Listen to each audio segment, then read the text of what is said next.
मैं राजेश सिरोठिया दोपहर मेट्रो के डिजिटल चैनल के साथ प्रसंगवश में आज बात करेंगे कश्मीर की। कश्मीर में जब धारा 370 हटाई गई थी और उसके बाद में विधानसभा चुनाव तो नहीं हो पाए, लेकिन लोकसभा चुनाव में भारतीय जनता पार्टी की सरकार ने सैन्य बल की मदद से जिस तरह से जम्मू कश्मीर की घाटी में बहुत ही शांतिपूर्ण तरीके से चुनाव कराए, पूरी पाकिस्तान में उनके सीने में सांप लौट गया। और ये जो है सारी स्थिति जब सेना जो है शांतिपूर्ण चुनाव कराने के लिए कश्मीर की घाटियों में लगी हुई थी।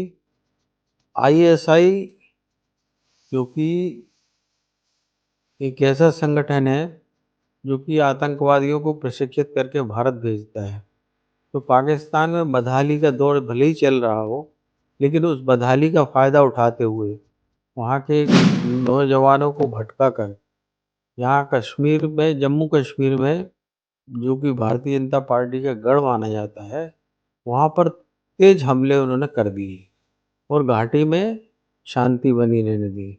सेना का ध्यान जो कश्मीर की घाटी में था और इन्होंने जम्मू कश्मीर में हमले करवाना शुरू कर दिए एक के बाद एक। और इससे पूरे विश्व कम्युनिटी में ये मैसेज देने में आईएसआई सक्सेसफुल रहा कि कश्मीर की घाटी तो छोड़िए, यहाँ पर भारतीय जनता पार्टी का कोई नामो निशान नहीं है, लेकिन जम्मू का इलाका जो है, जहाँ भारतीय जनता पार्टी अच्छा खासा प्रभाव रखती है, वहाँ पर उसने हमले करवा कर, सैन्य बलों पर हमले करके हमारे जवानों को शहीद करके जो जिस तरह से स्थितियाँ पैदा की हैं कठुआ से लेके, जो पिछले 1 महीने से हो रहा है, ये बहुत ही चिंताजनक बात है। सबसे बड़ी बात ये है कि वहाँ पर बहुत घनी झाड़ियों वाला पुंछ राजौरी जो एरिया है, वहाँ पर जो हमले किए हैं और सैन्य बल पर घात लगाकर गुरिल्ला वार के पैटर्न पर हमले कर कर रहे हैं, ये भारत के लिए चिंता का विषय है।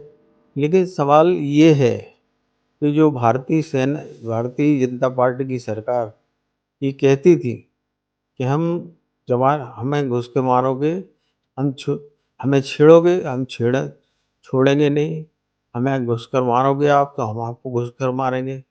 आश्चर्यजनक बात है कि ऐसा लगता है कि सैन्य बल तो लगे हुए हैं अपने मोर्चे पर, लेकिन भारत सरकार ने वहाँ की स्थितियों से मुँह मोड़ रखा है। और जम्मू कश्मीर में इस तरह के हालात बनना बहुत चिंता की बात है। और इससे मैसेज ये जाएगा कि अब ये कश्मीर की घाटी ही नहीं, जो जम्मू के हिंदू हैं वो भी सुरक्षित नहीं है। तो ये स्थितियों से निपटने के लिए भारत सरकार को जल्द से जल्द कोई कदम उठाना चाहिए, कोई ख़ास अच्छे संदेश देना चाहिए और वर्ल्ड कम्युनिटी को ये बताना चाहिए कि हम जो है हाथ पर हाथ धर के नहीं बैठे हैं। और ये स्थितियाँ बहुत जल्दी इनको कदम उठाना पड़ेंगे, वरना हालात कश्मीर के जो बने हुए थे वो जम्मू के बन जाएंगे।